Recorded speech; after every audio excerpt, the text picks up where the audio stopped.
There's much more to talk, but if you have any questions, I'd be very glad to take them. Rabbi Greenberg, can we give some steps how to turn that reality into reality?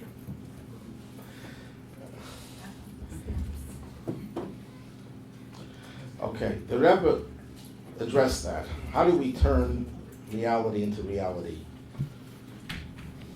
The Rebbe said there's a very straightforward way to bring the redemption. Straightforward means that there are circuitous ways. There are ways, when the Jews left Egypt, it says, Vayasev Elikim, God took them around, the circuitous route. But now we have to find the straight route. Enough wandering in the desert. Now we have GPSs, so we don't have to wander and get lost in the desert. You know the joke about Moshe, who didn't have a GPS, that's why, or he was a man, he never asked for directions. But we do have someone who gave us directions, and we do have a GPS, which stands for Geula Positioning System. We do have that. So we want to get the straightforward path. And the Rebbe said the straightforward path is to engage your mind in Torah, specifically the parts of Torah that deal with redemption. And the Rebbe explained how that works, that there's a dynamic over there. It's not just a spiritual thing. You do mitzvahs, God will reward you, and you'll have the blessing. It's true, but there's much more than that. The problem we have is that our mindset has been conditioned. We've been conditioned. You can't blame us for it. God, if you keep us in Gullus any longer, the conditioning will get worse. So when we speak to God, we tell him, we're not going to change. Bring us redemption now, because we're going to be lost if you don't. But when we talk amongst ourselves and God isn't listening, we say, no, we have to shape up. And how do we shape up? By changing and conditioning our minds. Torah is a conditioning agent. Not just in the standard sense that if you study a subject, any subject, it'll make you think in a certain way, and the Torah will make you think in a Torah way, but there's an extra feature in Torah. Torah, the Jerusalem Talmud says, has the power to affect the nature of the world. Biological changes can be affected by changes in the way the Torah views a certain situation. I'm not going to go into the specifics. But Torah has the power to alter nature. So if it can alter physical, biological nature, it could also alter the nature of our minds. That we should think in different ways. We shouldn't think the way we've been accustomed to thinking. And very often, when you deal with young people who are not interested in Judaism and they argue and they have a certain mindset, how do you change them? Argue with them? Debate them? Sometimes it works, but most of the time these people have this mindset, they're fixated. Look at what's going on in the world vis-a-vis Israel. Israel is a villain. Israel is demonized. It's evil. Nothing can be said good about it. And the others are all blameless. They can commit any crime. It's not their fault. It's the fault of Israel. There's a storm in New York tomorrow. Obviously, it's the fault of the Jews. Maybe. What? Maybe. Maybe it's the fault of the Jews. Maybe it's a storm. I know, so if it's maybe a storm, maybe their fault. If there is a storm, then it is their fault. There's the storm. But It's also their fault. the world is crazy. The world is absolutely gone mad with the way their way of thinking is so perverted. It's perverse. So how do you change a person who has a perverted mind? Argue with them. It's not rational. The answer that we used to give students was, you don't believe in God? Start doing mitzvahs. Guarantee you'll believe in God. And that's what happened many times. They started doing mitzvahs. In the beginning, they said they didn't believe. And then after 6 months, we have a doctor who came from Russia. She knew nothing about Judaism, total atheist. And her whole life was turned around. Did it happen because we argued with her philosophically? No. But she started to do mitzvahs. And when you study Torah, that has an even greater effect, because Torah has the power to alter the DNA in your brain. Literally, the DNA in your brain is altered by the study of Torah. And if the Torah study is about redemption, then it conditions your mind in the area of redemption in particular. So when you study Torah, specifically the inner dimension of Torah, Chassidus is the light of Torah. That's the light of the first day of creation that goes beneath the surface. So it gets your mind to see the treasures in everything, and yourself and others and the world. And then more specifically, when you deal with the subject of redemption. That's the Rebbe's prescription, the straightforward way. And of course, come to the Chabad house and participate in all of its functions and give a lot of tzedakah. All those things help. Any other questions?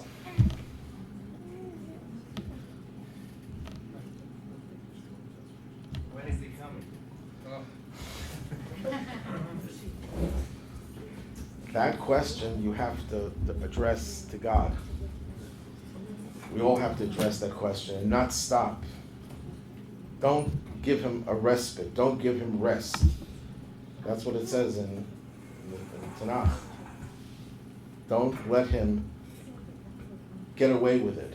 And you say, well, that's not respectful. No, it's disrespectful not to do that with God. Now, if you really believe that someone is good and reliable, then you'll come to them and say, you're supposed to be a good person, and you're known to be reliable, that when you make a promise, you keep it. So we have a right to demand that. If we don't demand it, then maybe we have our doubts. Maybe God is not that good, and maybe Chas v'Shalom, and maybe God is not that reliable. You know the story of the German Jew who came to shul and he was depressed. German Jews are very punctual. And the rabbi looks at him and says, what's wrong? He says, my business is going downhill. What do I do? And the rabbi says, daven, pray. He says, yeah, I'll take you up on that. And he davens fervently. A week later, he comes to shul. He looks even worse. Rabbi, he says, my business is going kaput. I'm about to declare bankruptcy. So the rabbi was a little bit embarrassed to tell him to daven, but he had to say it. So he said, daven. And then the man disappeared. He doesn't see him again for months. The man doesn't come to shul. One day he's walking down the street. The rabbi is walking down the street, and he bumps into this man. And he says, how are things? And the man says, Baruch Hashem, they're wonderful. I bounced back and I'm richer than ever before. He says, God is great. He's just not punctual. So that's not our God. Our God has to be punctual. So we have a right to demand and to say, it doesn't make sense. You're good, you're punctual, you're reliable. I was told not to bang this. But I guess there was a point where you couldn't stop it. We have a right, and not just a right, but an obligation. It shows that we're not callous, that we're not insensitive. Again, if you see someone suffering, and God can help him, how could you not pray to God that he should help that person? You have no right to say, well, if God is doing it, it must be good. That's not our right to say that. That we say about ourselves. If Chas v'Shalom we suffer, we justify it and we say God knows what he's doing. But we never use that for someone else, and we don't use it for the future. We don't say, God, give me some more suffering in the future because you know what you're doing. That's part of Judaism, demanding, arguing, and respectfully, of course, but not to use religion. God is great, he knows what he's doing, therefore I'm not going to complain. Then we don't have to daven. Why do we daven for God to heal the sick? Some people say we shouldn't ask God for redemption, for Mashiach. Whenever God is ready, he'll bring him. So let's not ask God for healing or for prosperity. Why not? Because God will do whatever he wants. Of course he'll do whatever he wants, but he wants us to be the ones to make the process work the way it's supposed to work, by asking him for things. By Mitzrayim, the cries, yeah. But the whole Shemona Esrei is based on redemption. I once made a count. People who say we shouldn't be talking about redemption, I don't think anyone says it anymore. You don't hear that anymore. At least I don't hear it from anyone lately. But 20 years ago, I used to hear this all the time. We shouldn't be talking about redemption. So I said, do you know how many times a year a Jew talks about redemption, Mashiach, Beis Hamikdash, resurrection of the dead, and all features associated with redemption? I made an account, and it's about between 20 and 25,000 times a year. Do you know anything else you do 25,000 times a year? How many meals do you eat a day? 3 meals. You eat 1,000 meals a year, not 25,000. But you do ask God for redemption in different forms 20 to 25,000 times a year. It must be a pretty pervasive part of our need to express that. More than anything else, we only ask one blessing for health. Health is so important. One blessing is enough. But redemption, one blessing is not enough. We have to ask for Tikabish shofar, blow the shofar. We ask for restoring the Sanhedrin. We ask for the restoration of the Beis Hamikdash of the Davidic dynasty, the resurrection of the dead, and so on. Yes? Hi. Question. Chaim. Chaim will Rabbi. You don't have a No one gave me any mashka. Right. If you don't ask, I don't count. That's yes. the first problem. The first question I have. Okay. That's a good question, and I will remedy that in a minute. L'chaim.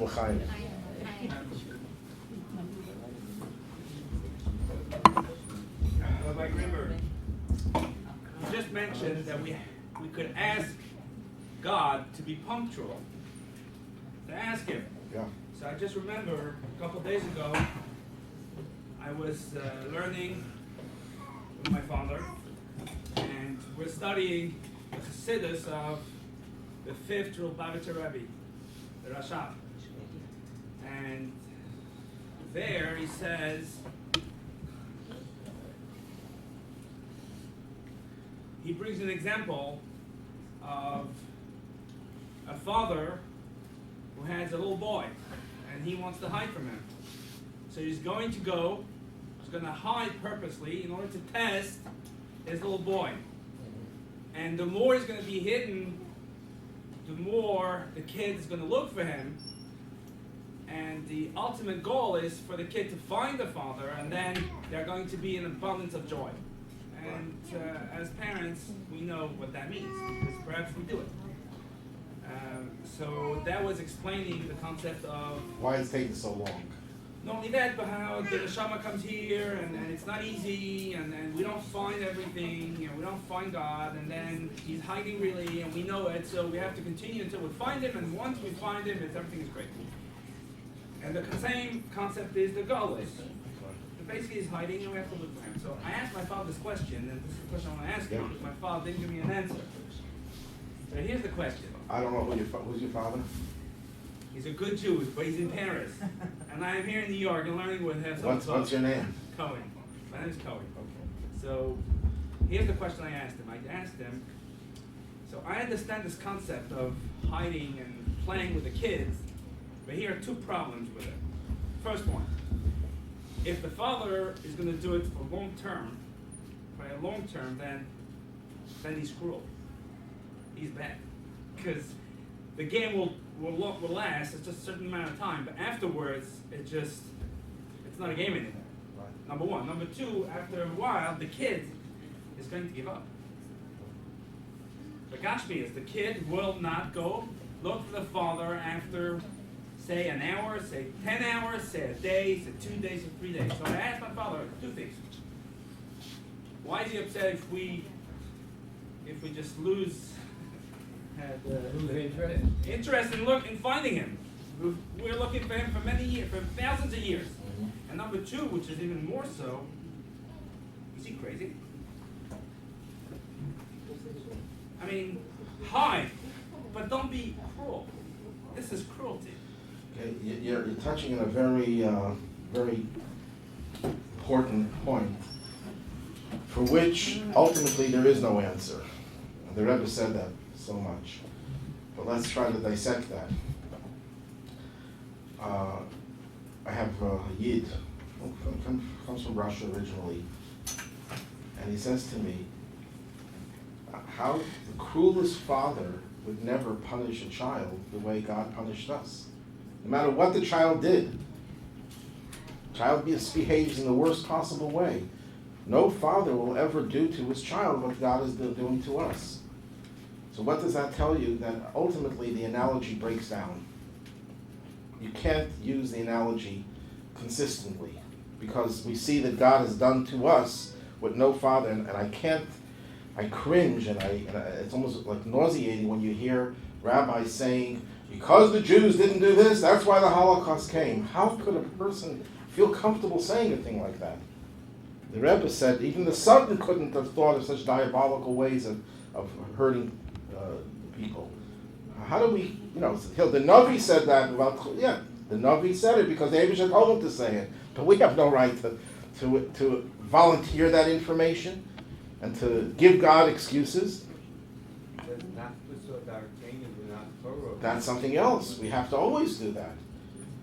During the Holocaust, the previous Rebbe was constantly saying we have to do tshuva, we have to keep Shabbos, because there's a fire burning, and the only way to stop it that he knew of, because all the other ways weren't working, was to strengthen Yiddishkeit.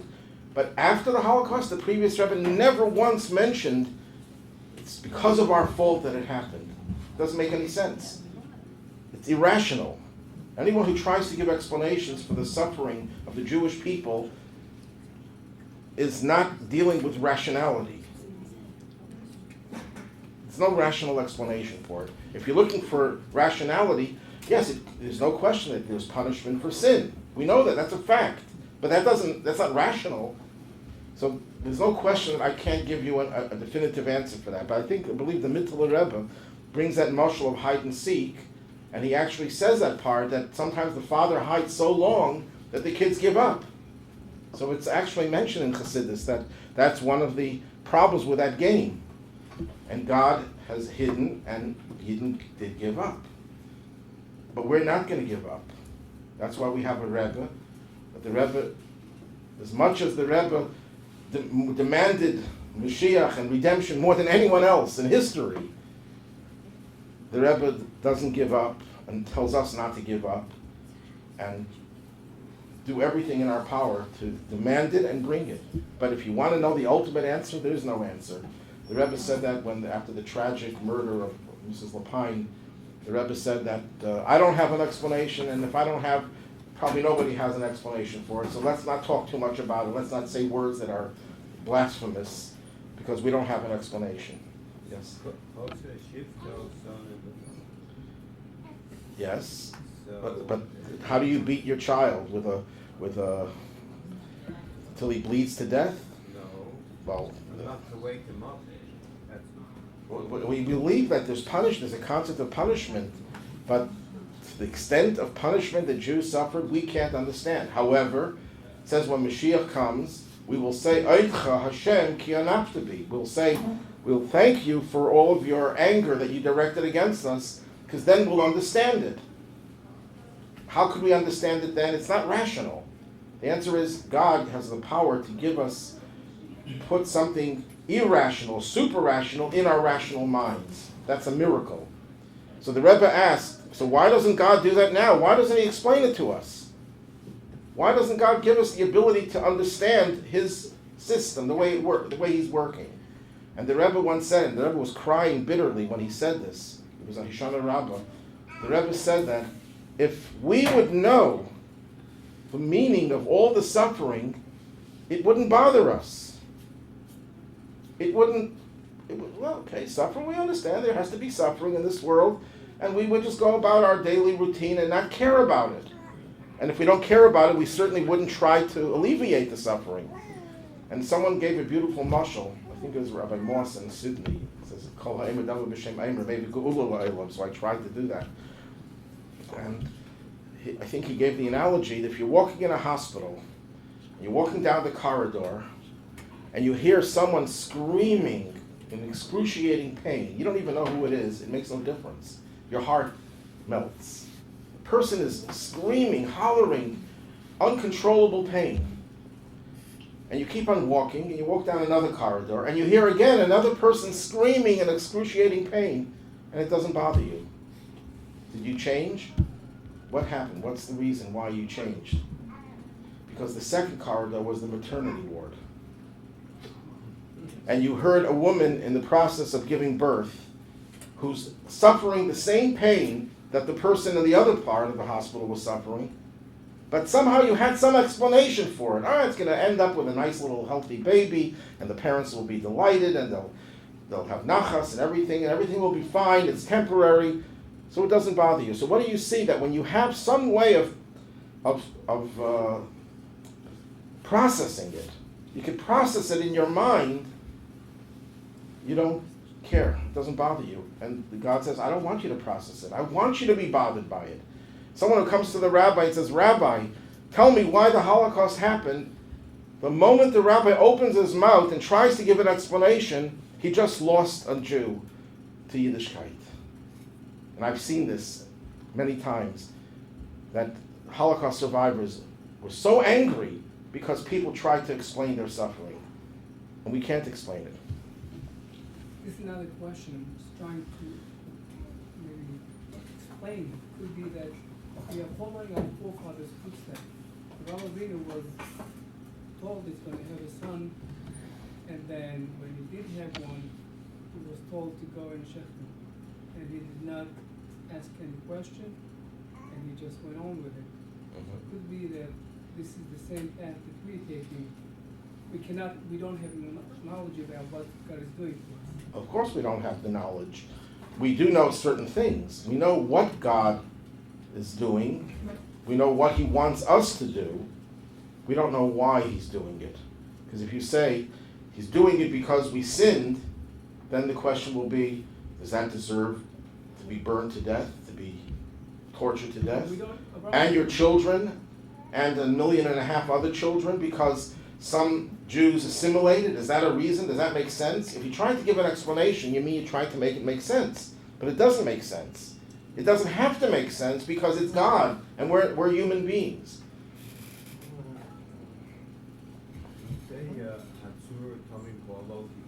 That's absolutely. We believe that everything that God does is right.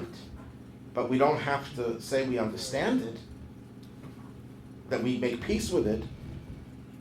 Now, what happened in the past is one thing, but certainly, if a Jew says, whatever God does is right, so therefore I won't pray for it in the future, that's cruel.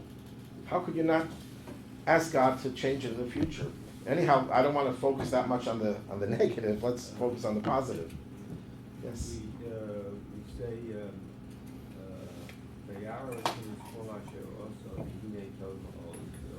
I'll say, Tov Ma'od Malach HaMavos. So the Yetzer Hara is really the source of all the suffering, right? Of all the difficulties. Right? Not necessarily. The Gemara says that there is Yisurim Shel Ava, and there's also the things that we don't even understand, who can't even explain the Yisurim Shel Ava. Moshe Rabbeinu said about Rabbi Akiva, how could you do a thing like this to Rabbi Akiva? And God says, the Gemara in Menachos, Zut Terev Zuschar, and God said, Shtoik, be silent. Kach olav ha'machshava. He didn't say, because someone sinned, that's why Rabbi Akiva had to die, or because I'm giving him Yisurim Shel Ava. There's no explanation for it. So it's clear that not everything, it says, Ein Yisurim b'lei chet, yes, it's true, but that doesn't explain why someone who's innocent has to suffer. And I'm sure there are people who try to explain that also, but that explanation just begs another question. Why do we have to answer God? Why do we have to defend him? Let's not defend him. I think the previous Rebbe said this once. Let him owe us something.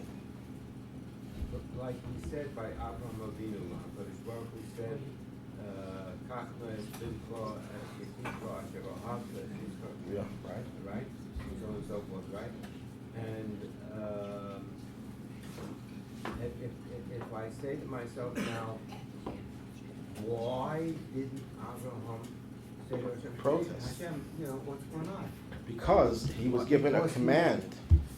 But he doesn't command us to kill other Jews so that they should have some atonement for their sins. And there's a difference between what you're commanded to do or what God does to you or does to others. You're supposed to protest it. Right, he passed the test, yes.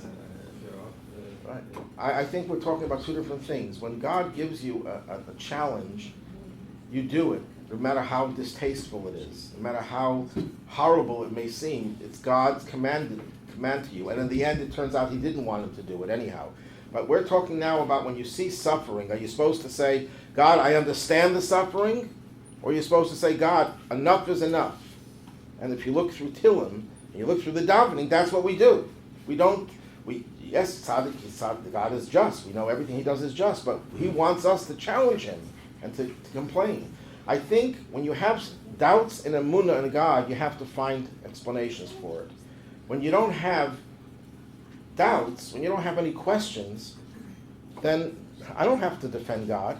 I have to defend myself. They once said that there are two types of personalities. One personality has to justify God's existence. The other personality, is the one who, steeped in Chassidus, has to justify his own existence. Do I really exist? Am I really here? Are we really alive? God certainly exists. Do we exist? I'm not worried about God. I'm worried about myself. I should be worried, at least. We should all be worried about, do we exist? So when people take their own existence for granted, and it's God who's being questioned, does he exist? And I'm troubled by what God is doing. I'm not troubled by what God is doing because God is beyond me. I'm troubled because God wants me to be concerned with other people, and I shouldn't ever allow any suffering in this world. I should protest it and do whatever I can to stop it. Yes. Yeah, I take another question. Yeah. How do we reconcile that the Rebbe told us that all the work is finished, the buttons are polished, so it seemed like we can sit back and just accept, wait for it. And on the other hand, we still have to keep on doing the same things we were doing years back. Well, it's a two-part question. Number one, why we're still in Gullus, we don't have an explanation for it. The Rebbe said that. We don't have an explanation. Asking how could it be that we're still in Gullus, the Rebbe said that's a Gullus-oriented question. To even ask that question, I'm not blaming you, of course. I'm saying we all ask the question, and the Rebbe says, get rid of that mindset. It's counterintuitive to think that Gullus is something that has to exist. So we should be surprised that we're not in Geula, but not say, well, how could it be the Mashiach is not here, and therefore how do we know it's going to, why didn't it happen? Those questions, the Rebbe says, are part of the Golus mentality, and we have to get rid of it. Our minds have to be so conditioned to seeing Geula in front of us, that we're on this bridge, and we see already the other side, and we're as if we're on the other side already. Now it's easier said than done. That's the challenge that we have, to not look back, but to look forward. You know the story of Lot's wife, Mrs. Lot? She came out of Sodom, and she looked back, and she became a pillar of salt. And I never understood, was that the punishment that she deserved for just looking back? Her heart was with those nice people. That's Al-Pi Musar, you could say that, but I have a different way of looking at it. She became a victim of the destruction because she looked back. Stop looking back. People should stop looking back at the past. The fixation, for example, with the Holocaust. Not that we should ever forget, chas v'shalom, what was done to us, but to be obsessed with it. That's one of the things the Rebbe changed the whole atmosphere of the Jewish world. The Jewish world, understandably, was fixated on the Holocaust. And the Rebbe says, you're becoming a posthumous victim of the Holocaust. You are actually, by fixating on it and ignoring the future, you're giving Hitler a posthumous victory. Which means he's dead and he's still getting Jews to become depressed and wallow in their grief. An Ovel, Rahman al-Islam, is not allowed to conduct himself in the laws of mourning more than the prescribed time. Of course, there are natural feelings that you can't control, but you're not supposed to wallow in it. So that's what Lot's wife, that's my midrashic interpretation, that Lot's wife became a victim of the past. She was fixated on Sodom is being destroyed, so she became destroyed. She became so distraught, and therefore destroyed. We shouldn't focus on the past. Why didn't it happen 20 years ago? It's a good question, but that question itself pulls us into the past. Focus on the future. It says, Adam, the Gemara says, Adam Korobet Salatzmo, right? In other words, the way Hashem created us, every human being, right? Right. He created us that we should have self-interest. That's the first thing we have. We're not interested in anybody else. We're not interested in Hashem. We're only interested in us. However, right, self-interest, because I have self-interest, that's why I desperately need to know what am I and what is the circumstance I exist in. He has to ask himself. These are questions that come to every human being. What am I? Where do babies come from? What's going on, right? So why? Because I have self-interest, right? So now if I take that self-interest and I find out, no, I don't drink. When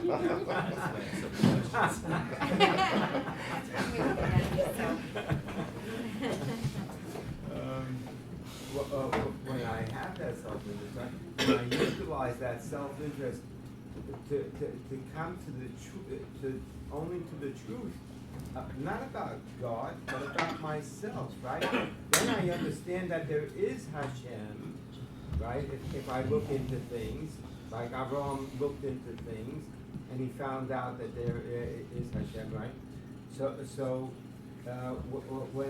when I find that out, right? So then, but in other words, when I say I believe in Hashem, that means he believes in the Chesed Hashem, that HaKadosh Baruch Hu wants the best for every individual human being, right? Right. I don't think we have any quarrel about that. The only thing I would modify is that we're not just selfish beings. That's part of our personality. We have a godly soul and an animal soul. And the animal soul needs to be convinced that for its own self-interest, it has to believe in God and so on and so forth. But that's not the only part of our existence. Just getting the animal soul to believe in God based on its own self-interest. Yeah, but we want to get a little bit more variety of questions. Yeah. When I say believe in God, it means the conviction that HaKadosh Baruch Hu wants the best for every individual. That conviction we have because it says so in the Torah. We believe in the Torah, so we know we have that conviction, and it makes sense as well. But the foundation is emunah. How about we continue and bring it? Yeah. Okay. We'll continue. Yeah. Yes. So you mentioned that deed, like action, is the essential thing. Yeah. Yeah. So what about people who grow up with doing the action and doing it all, and then leave the path of Yiddishkeit? Leave the path of. That's a general question. Why the people who grew up in a good home and they rebel and they leave? That's not a question that. First of all, I'm not an expert in that subject, and there's probably more than one answer. A lot of it could be problems with their upbringing, with their parents. Parents didn't know how to treat them. Could be they met the wrong friends, and they were influenced by them. Is the deed enough? It's the main thing. The question is, do the deed for 20 years, and then it doesn't resonate with them. Okay, so obviously Could it be because Hashem is giving too many seniors? Yes, that's also true. We're living in a very precarious time. We're on that bridge again. The bridge is precarious. There's winds blowing, it's shaking, and it's cold and it's icy. And there are going to be. Yes, that's exactly the way it's going. Right. I spoke about that before. Okay. We're going to give a test later on to see how well everyone was listening. So there are going to be, if you want to be very cold about it, statistically, there are going to be casualties. You know that a certain number of people will fall off the bridge. But you're talking about it in a very general way. You're talking about specific neshamas. You can't use statistics. You have to deal with each. On a bridge. What? On a bridge, if you don't want to blow away, like there's ways to. Okay, so we decide have to to drive it think of down. why. So the problems range from bad parenting to bad friends to a sibling who already went off the derech and now another sibling is influenced to bad teachers, and we can so many different influences in a person's life. So how do we remedy that? We have to work in all of those different areas. But if you're asking for just a very general thing, of course you need to have action with some depth. There has to be some soul.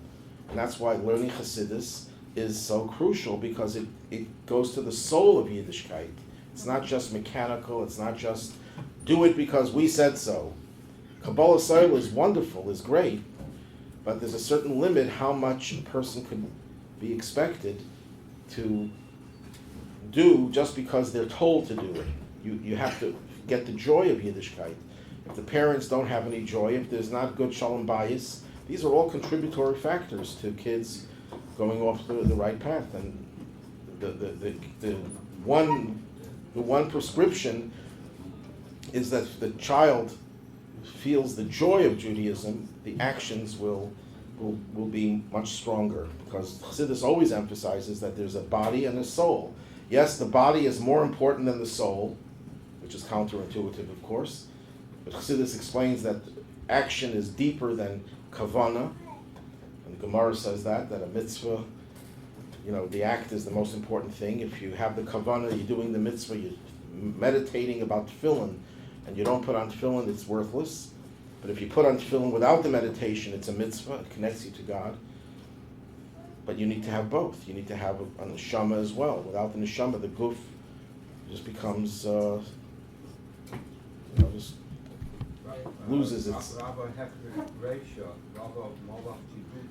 Yes. Kedushin. Because when you do a mitzvah with your body, then the Gemara says over there, so the mekadesh your body. Right. It's the whole purpose of Yiddishkeit is to make this world. The Medrash says, "Dira b'tachtaina," that God should dwell in the physical world. The physical is where it's at, which is another subject. Any other questions? Yeah, well, Yes. yeah. I'm sorry. You mentioned alternate realities, like Facebook or Virtual reality. cyber Yeah. world, Yeah. but also the drug epidemic where people you're in college. How would Was, you? yeah. So the antidote to that is the Hasidic reality. Yeah. These people are looking for something spiritual, and they're not getting it the kosher way. They're not getting it the right way. So you give them the alternative that is the right way.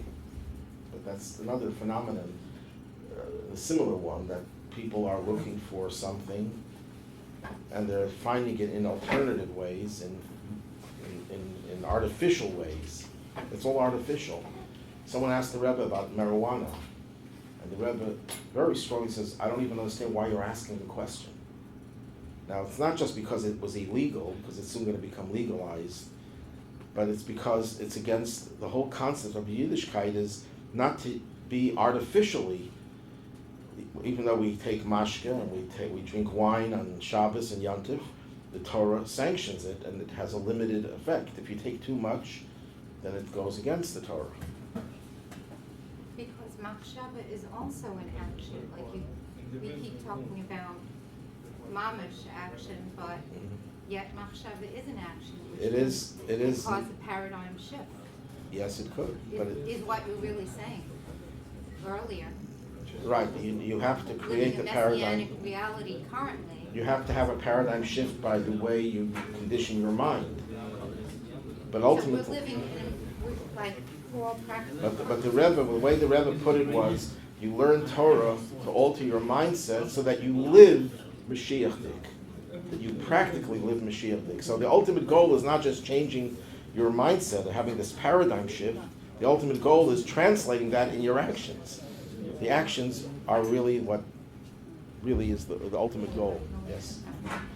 You mentioned something at the beginning, just wondering if you had any practical tips for it. You mentioned about the first question that was on the paper, about how when spouses are on their phones, Yes. or any like practical. Take that phone and smash it. That's a very practical way of dealing with it. No, the answer is, if one could speak to the spouse and say, look what you're doing. You're totally ignoring reality. You're living in a false reality. And you're abandoning the real reality, your family. You know, they have all these pictures of kids saying, if only, my father would speak to me the way he speaks on his phone or something like that. And kids are devastated when they see their parents pay more attention to their phones than they do to their own kids. Just meant Yes. you to come out here. Every human being should be able to come to the conviction that HaKadosh Baruch Hu loves and wants the best for every individual, not only Jew, but even for every human being. Absolutely. Yeah. So these psukim like Hashemayim Yisabek Kavoikel, another pasuk Hashemayim Yisabek Pomid Kavoikel Kedusha so Mitzori Echzel Ka Halo Yodatem Lo Shemata L'Keyot Hashem Su'umor Menekim Umi Bora Elam. Is not supposed to tell us that there is a God. So we don't know. It can tell us also the whole Jewish outlook on God, that He wants the best, and that basically Teva hatayv lahativ. Miderech hatayv lahativ. So we know that HaKadosh Baruch Hu wants the best, and that is the basis of human responsibility. Why is it? This is what Rabbi Nissan says in his Akdom Shas. He says it's a klal of Shas Ein Shnelim Kein Masiyu. He said, but it's totally moved on to the leap of the Seichos Makayev. So Judaism, our Masorah, is teaching us that every human being who is a truth seeker, even if he was born a mafia man or a Nazi or who knows what, still he's born with, he has a seichel, right? He has Selam Elokim, and therefore he could look into things and find out that HaKadosh Baruch Hu exists and He wants the best for me, and therefore humanity has to conduct themselves in a proper manner. Is it true or is it not true that there were many Jews in Germany who said, "Men haben Berlin, men brauchen nicht Genugtuung," right? Is that true? There are certainly many Jews who were not good Jews in the past, but that's past. Now there's no such thing as a bad Jew, because they always today got to look for the future. today Jews are ignorant. This is what. That's the difference. The Jews who don't know what it means to be Jewish. We're living in a very different world. There's a world. 100 years ago in Berlin, there was no communication with other parts of the world. You weren't exposed to every mishigas and every evil. Today, the whole world is one room, and the influences are so powerful, and the ignorance is just as powerful as the influences. So that's why we have the Tinaika Shanishbu. So we have to look for the good in everyone, because ultimately that's the reality. I'd like to thank Rabbi Greenberg, and he will continue, Mirz Hashem. A few more thank yous are in place. First of all, for our photographer and video man, Alex Gorchov, for his wonderful work. For the group of ladies who prepared the cakes and the fruit and arranged over here. Thank you very, very much. It was so beautiful that people were scared to eat. But they ate anyway. I'd like to thank Rabbi Yehuda Levin, Rabbi Kornblith for all the help in putting this together.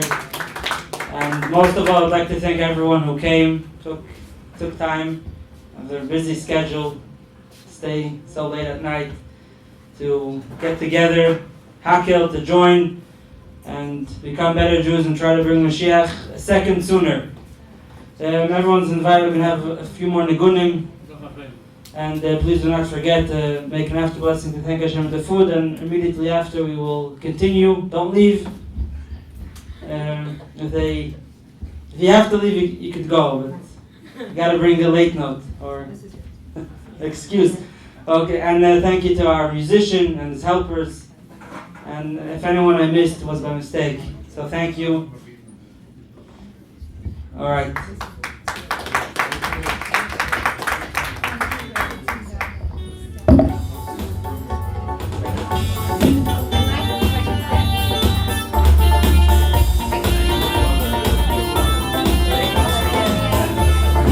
Rabbi Kornblith would like to mention his mother, Rabbi Sinfega Bas Rachel, should have a refuah shlema at this event, and all those who need Yeshua, refuah in any way. And my grandmother, this Rabbi Zachia, and whoever needs Hashem should help them. Hashem could, and he better. And anyone else have in mind? If you want to say it over here, you're going to have to give $50 donation.